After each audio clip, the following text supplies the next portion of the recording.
So by the way guys, sa mga bago sa channel na to, dito sa vlog na to, I'm gonna show you what it is like to travel from the Philippines going to Kuala Lumpur, Malaysia. So pinakita ko na sa inyo yung mga pinagdaanan natin kanina dito sa NAIA, diba?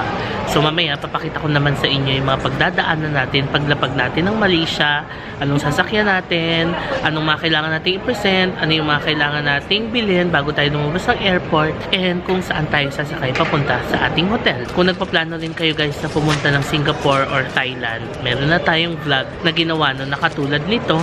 Sa Singapore, pumunta kami ni Papa last May, and nag-Thailand din ako last June. And kung gusto nyo makakuha ng mga tips about sa pag-travel doon sa mga countries na yon, meron akong series of vlogs noon sa YouTube account